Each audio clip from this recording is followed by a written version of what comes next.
Hello भाई लोग, कैसे हो आप लोग? आए हो वापस, सब ठीक होगा? ठीक नहीं हो तो हो जाओगे यार, ये ब्लॉग देख रहे हो ठीक हो जाओगे। तो आज हम लोग जाने वाले एक 4 दिन की फैमिली ट्रिप पे। मम्मी कहाँ जाने वाले? राजस्थान और वृंदावन। और इसमें मेरे साथ है ma'am. Where are you from ma'am? कहाँ से हो आप? How do you? मेरी क्यूटी पाई यानी मेरी मम्मी। कहाँ गए? राजस्थान। राजस्थान में कहाँ पे? शेर शेख सावरिया से। मेरी गोलू मोलू क्यूट सी मौसी। परिचय दो, क्या नाम है आपका? परमानंद दास जी भटोरे। और ये है मेरे सुपर सपोर्टिव पापा। ये है मेरे क्यूट प्लस हैंडसम मौसा जी। और ये है मेरे हुकुम का बादशाह, मेरा बड़ा भाई। यहाँ पे 2 मार्केट है, हम दोनों मार्केट घूमेंगे। और ये है मेरी फैशन क्वीन दीदी। कैसा लगा? लग रही है गार्डन गार्डन हो रहा है। ये है सीक्रेट सुपरस्टार गोपाल भैया। चलो हम आते हैं नहीं घूम के। हाँ भैया। और ये है हमारे रथ के सारथी सन्नी भैया। और एक मैं।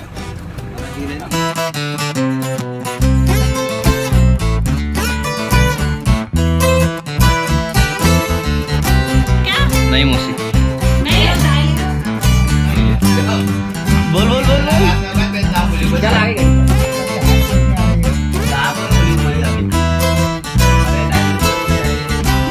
क्या गाइस? बाबा जा रहे हैं।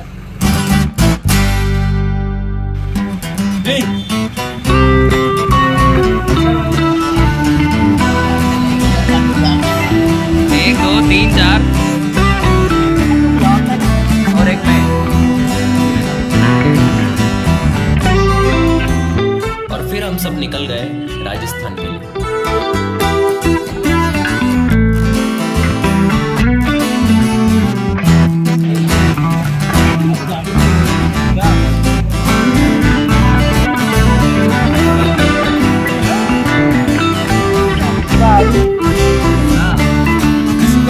तो अभी भारतीय जनता पार्टी की सभा बैठी है और निर्णय लिया जा रहा है, देखा जा रहा है कि कौन।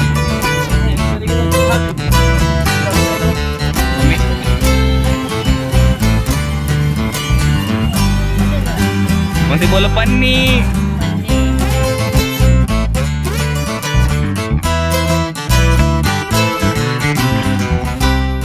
कहाँ गए?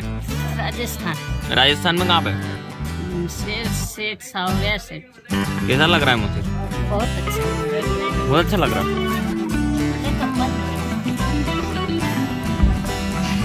चुपचाप हो जाती क्या? मतलब ठंड बहुत ज़्यादा है, लेकिन ठीक है, इतनी केदारनाथ से कम है। मैं बहुत आदत है, बाकी थोड़ा सा ज़्यादा ठंड लग रही है। तो अभी बस नहा धो के तैयार होकर सोमनाथ जी के ये क्या नाम है, सालासर जी के दर्शन करें। सावरिया जी। सावरिया जी रात में कहाँ है ये भी नहीं मालूम पड़ रहा मेरे को। तो चलो ठीक है। क्या आज तो पूरा दिन मैं तुमको ही शूट करने वाला हूँ। जी सर। बाबा जी आए बच्चा। तो अपना परिचय दो नहीं जरा। ये मुझे बताओ देख। परिचय दो, क्या नाम है आपका? परमानंद दास जी भटोरे। वो न्यूज वाला आता नहीं, खरगोन वाला। परमानंद दास जी आया तो काल परसों। कहाँ से आए हो सर आप? कहाँ से आए हो? अच्छा, तो यहाँ पे क्या हुआ है? किस चीज का ज्ञापन देने आए हो? अरे फैमिली के साथ आना तो कोई बोलता ही नहीं यार, दोस्त तो इतनी वो करते नहीं। सावरिया सेठ की जय। आ चुके हैं। Ma'am where are you from ma'am? कहाँ से हो आप? How do you? How do you? अरे हम खरगोन से हैं, मध्य प्रदेश। अच्छा मध्य प्रदेश खरगोन से हैं हम। अच्छा। सावरिया सेठ के दर्शन के लिए निकल चुके हैं।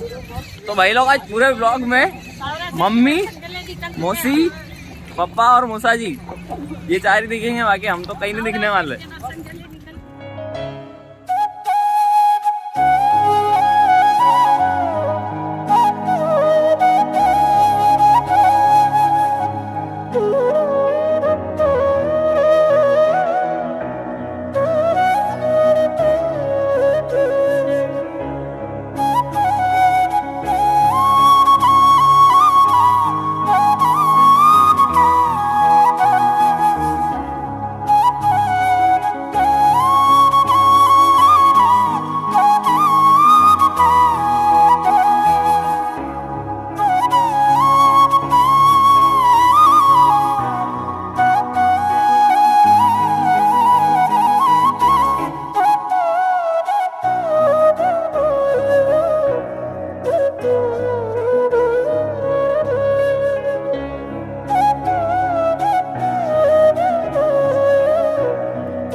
हाँ तो भाई लोग अभी हम लोग ने कर लिए सावरिया सेठ जी के दर्शन और अभी हम लोग कहाँ जाने वाले हैं ये तो मेरे को भी नहीं पता है। तो जैसे आगे जाएंगे मैं वॉइस ओवर में तुमको बता दूंगा, ठीक है? वॉइस ओवर में बताना पड़ेगा, ठीक है? चलो तो भाई लोग अभी हम लोग आ गए हैं गोपालवा को लेके, जहाँ पे सावरिया सेठ जी का प्राकट्य हुआ था, प्राकट्य स्थल। और यहाँ से हम लोग हो सकता है अगर जल्दी यहाँ से इनके फोटो वोटी इनकी ख़त्म हो गई तो यहाँ से हम लोग जाएंगे हल्दी घाटी, जहाँ पे महाराणा प्रताप का जो युद्ध हुआ था। कौन था खिलजी था कौन था वो मैं पढ़ के बताऊंगा अभी गूगल पे तुमको, ठीक है? चलो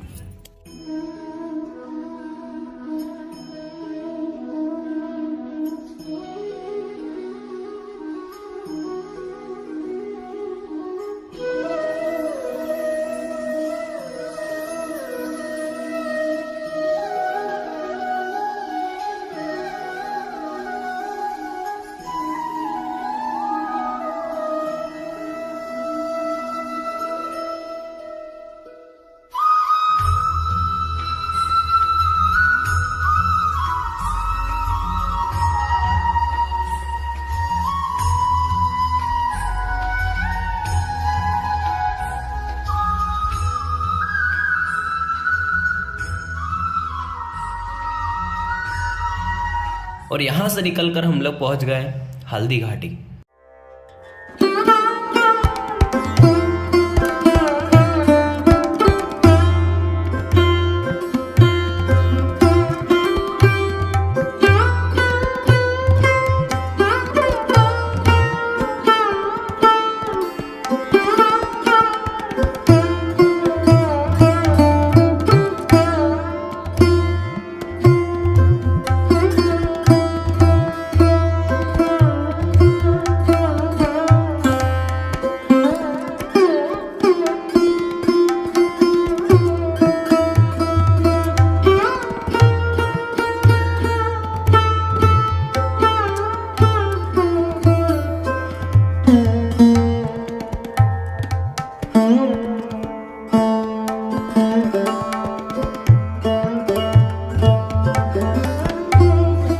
अभी हम लोग आ गए म्यूजियम में महाराणा प्रताप जी के, और यहाँ पे बहुत शानदार चीजें हैं। तो आपको एक एक करके ठीक है बने रहे ब्लॉग में, इधर उधर निकल जाना मतलब।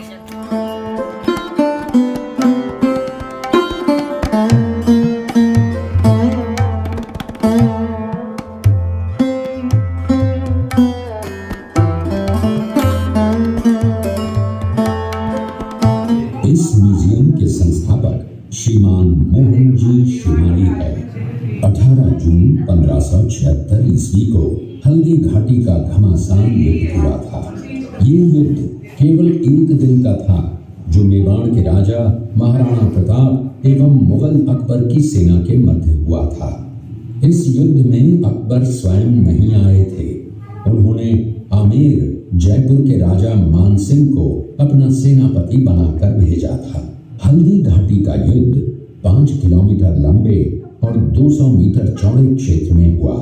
आप लोग सभी संग्रहालय में खड़े हैं। संग्रहालय से 200 मीटर की दूरी पर चेतक की समाधि है, जहां पर महाराणा प्रताप के स्वामी भक्त घोड़े चेतक को दफनाया गया था। यहां से 2 किलोमीटर की दूरी पर हल्दी घाटी दर्रा है। इस दर्रे की विशेषता है कि यहाँ की प्राकृतिक मिट्टी व पत्थरों का रंग हल्दी जैसे पीले रंग का है। इस दर्रे के चारों तरफ महाराणा प्रताप की भील आदिवासी सेना राणा पूंजा के नेतृत्व में तैनात थी। ये सेना तीर, भाले, पत्थर चलाने में कुशल थी। यहाँ से 1 किलोमीटर की दूरी पर शाही बाग है, जिसमें मुगल सेना का पड़ाव था।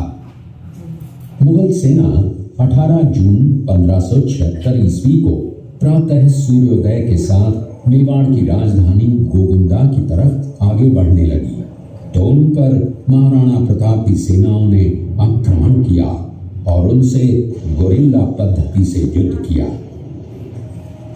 ये आक्रमण इतना तेज था कि जिससे मुगल सेना में भगदड़ मच गई। महाराणा प्रताप की सेनाओं ने मुगल सेना को यहाँ से 3 किलोमीटर दूर पीछे समतल क्षेत्र में, जहाँ अभी खमनोर गांव है, वहां तक खदेड़ दिया। इसी खमनोर गांव के पास बनास नदी के पास समतल मैदान में 7 घंटे का भयानक युद्ध हुआ। इस युद्ध में दोनों पक्षों से कुल 18,000 सैनिक मारे गए।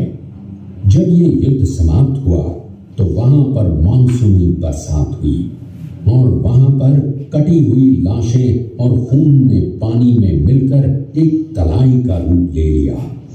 इतिहासकारों ने इस तलाई को रक्त तलाई का नाम दिया। इस युद्ध में ग्वालियर का एक पूरा राज परिवार, जिसमें राजा रामशाह तंवर और उनके दोनों पुत्र थे, शहीद हो गया। यहीं पर एक बगीचा बनाया हुआ है और जो इस युद्ध में शहीद हुए थे उनके स्मारक इसी बाग में बने हुए हैं। इस लड़ाई की विस्तृत जानकारी आपको एक फिल्म के द्वारा दी जाएगी। आप जब इस कक्ष में सब कुछ देख चुके होंगे तब ये फिल्म और लाइव साउंड शो शुरू होंगे। तब तक के लिए धन्यवाद। तो भाई लोग अभी हम लोग आ गए ये मिनी थिएटर में और यहाँ पे अभी मूवी बताई जा रही है महाराणा प्रताप की, ठीक है। तो ये देख लेते हैं फिर आपको रिव्यू देते हैं कैसी मूवी बनी है। चलो भाई, ठीक थी मूवी, छोटी सी कहानी बताइए। जिससे महाराणा प्रताप ने 12 वर्षों तक अपनी सेना को संगठित किया, सैन्य शक्ति को बढ़ाया और मेवाड़ मातृभूमि को आजाद करवाया। मच्छिंद्रगढ़ है। इस किले का निर्माण महाराणा कुंभा ने करवाया था। इस किले के अंदर 9 मई 1540 ईस्वी में महाराणा प्रताप का जन्म हुआ था। इस किले की ऊंचाई समुद्र तल से 3,568 फीट की है। इस किले की दीवार 36 किलोमीटर तक फैली हुई है। इस दीवार का नाम ग्रेट वॉल ऑफ चाइना के बाद द्वितीय पायदान पर दर्ज है। इस किले के अंदर 360 प्राचीन मंदिर हैं। उन मंदिरों में से जग प्रसिद्ध महादेव का मंदिर सबसे प्राचीन है। कुंभलगढ़ किला यहाँ से 65 किलोमीटर की दूरी पर है। मेवाड़ की प्राचीन राजधानी चित्तौड़गढ़ का है। इसी किले के अंदर महाराणा प्रताप का बचपन बीता था। इस किले की तलहटियों में महाराणा प्रताप ने अपने गुरु से शिक्षा प्राप्त की थी। ये किला 12 वर्ग किलोमीटर में फैला हुआ है। इस किले पर जब भी विदेशी आक्राताओं ने आक्रमण किया और उस आक्रमण में कोई भी राजा व सैनिक वीर गति को प्राप्त कर लेते तो उनकी पत्नियां वीरांगनाएं अपने सतीत्व की रक्षा करने के लिए जलती हुई अग्नि में कूद प्राणों को त्याग देती थी, जिसे हम जौहर कहते हैं। चित्तौड़गढ़ में 3 मुख्य बड़े जौहर हुए थे। प्रथम जौहर 1303 ईस्वी में रानी पद्मिनी ने 16,000 स्त्रियों वीरांगनाओं के साथ जौहर किया था, सिर्फ अल्लाउद्दीन खिलजी के कारण। दूसरा जौहर 1535 ईस्वी में गुजरात के शासक बहादुर शाह के आक्रमण के कारण रानी कर्मावती ने वीरांगनाओं के साथ किया। और तीसरा जौहर 1568 ईस्वी में जब अकबर ने चित्तौड़गढ़ पर आक्रमण किया, उसी समय रानी फूलकुंवरी ने 7,000 वीरांगनाओं के साथ जौहर किया। फिर भी अकबर का मन नहीं भरा और अंत में हजारों आम लोगों का कत्लेआम करवाकर उन्हें मौत के घाट उतारा गया है। अब्दुल रहीम खान खाना अजमेर का सूबेदार था। जब वो शेरपुर पहुंचा तब इसका पता कुंवर अमर सिंह को चला, जो महाराणा प्रताप के पुत्र थे। अमर सिंह ने शेरपुर छावनी पर अचानक आक्रमण कर दिया। उस आक्रमण में मुगल सेना में भगदड़ मच गई। मुगल सेना को अपनी छावनियों को छोड़कर भागना पड़ा। छावनियों के अंदर से लूटा हुआ माल व अब्दुल रहीम खान खाना, जिसकी बेगम आनी खान को बंदी बनाकर महाराणा प्रताप के सामने पेश किया गया। तब अमर सिंह पर महाराणा प्रताप क्रोधित हुए और कहा, जहां से इस नारी को बंदी बनाकर लाए हो, इसे पुनः ससम्मान लौटा कर आओ। महाराणा प्रताप ने कहा, हमें नारी से कोई दुश्मनी नहीं है, हमें तो देश विद्रोहियों से दुश्मनी है, जिन्होंने चारों तरफ आतंक फैलाया। उसी किले के अंदर की ये घटना है। मेवाड़ में एक ऐसी मां थी जिसने अपने पुत्र का बलिदान देकर राजवंश की रक्षा की थी। उस मां का नाम पन्नाधाय था। पन्नाधाय जाबाती से गुर्जर थी। वो एक राजकुमार की धाई मां थी। दूसरी तरफ हाथ में तलवार लिए खड़ा ये बलबीर सिंह एक दासी पुत्र है। ये कुंवर उदय सिंह की हत्या करके मेवाड़ की राजगद्दी प्राप्त करना चाहता था। एक रात्रि बलबीर सिंह को मौका मिला। वो राजकुमार उदय सिंह के बड़े भाई विक्रमादित्य सिंह की हत्या करके राजमहल की तरफ आगे बढ़ा। इसकी सूचना पन्नाधाय को लग गई। कुछ समय तक पन्नाधाय चिंतित हुई। तभी पन्नाधाय ने अपने पुत्र चंदन को राजसी कपड़े पहनाकर पलंग पर सुला दिया और उदय सिंह को एक टोकरी के अंदर छिपाकर पत्तों से ढक के महल के बाहर निकालकर गुप्त रास्ते से कुंभलगढ़ भेज दिया। बलबीर सिंह जब तलवार लेकर राजकक्ष में आया तो उसने पन्नाधाय से कड़क आवाज में उदय सिंह के लिए पूछा तो पन्नाधाय ने चंदन की तरफ इशारा किया। बलबीर ने चंदन को उदय सिंह समझकर चंदन की हत्या कर दी और ये समझने लगा कि मैंने राजकुमार उदय सिंह को मार दिया। वही राजकुमार बड़े होकर राजा बने और अपने नाम का उदयपुर नगर बसाया जो यहाँ से 40 किलोमीटर दूर है। और उन्हीं के पुत्र महाराणा प्रताप हुए जिन्होंने हल्दी घाटी का युद्ध लड़ा और आज हम लोग उनका इतिहास यहाँ पर देख रहे हैं। ये घटना महाराणा प्रताप की वीरता को दर्शाती है। एक समय नरभक्षी बाघ का आतंक छाया हुआ था। महाराणा प्रताप ने उस बाघ का शिकार कर उस बाघ को मार डाला। ये घटना महाराणा प्रताप की वीरता की। महाराणा प्रताप अपनी प्रतिज्ञा का पालन करते हुए महाराणा प्रताप ने प्रतिज्ञा की थी कि जब तक अपनी मातृभूमि को शत्रुओं से मुक्त नहीं करा लेता तब तक न तो मैं महलों में रहूंगा, न किसी धातु के पात्र में भोजन करूंगा, न किसी गद्दी के बिछौने पर सोऊंगा। पत्ते ही भोजन के पात्र होंगे, जमीन ही बिछौना होगा। इस प्रतिज्ञा का पालन उन्होंने 21 वर्षों तक जंगलों में रहकर किया। ये दृश्य महाराणा प्रताप और सुविख्यात स्वामी भक्त घोड़े चेतक के अंतिम मिलन का है। हल्दी घाटी युद्ध के बाद चेतक घोड़े ने 22 फीट के एक बरसाती नाले को पार किया। ये उसी समय का दृश्य है। पास में खड़े महाराणा प्रताप के छोटे भाई शक्ति सिंह हैं, जो पहले मुगल सेना में थे। बाद में वो महाराणा प्रताप की तरफ आए, माफी मांगी और अपना घोड़ा महाराणा प्रताप को दिया।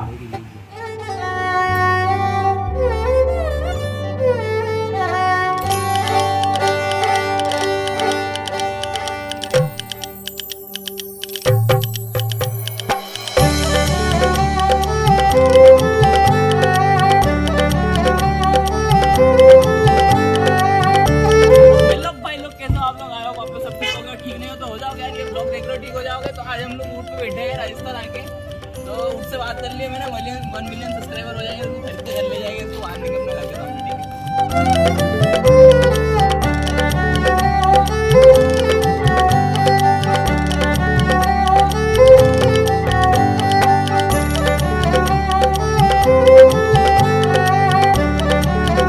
तो भाई लोग हल्दी घाटी देख लिया अपन लोग ने और महाराणा प्रताप के बारे में बहुत सारी चीजें जानने को मिली हमको। और गर्व होता है यार कि अपने इंडिया में भी ऐसा शूरवीर पैदा हुआ है, जय महाराणा प्रताप।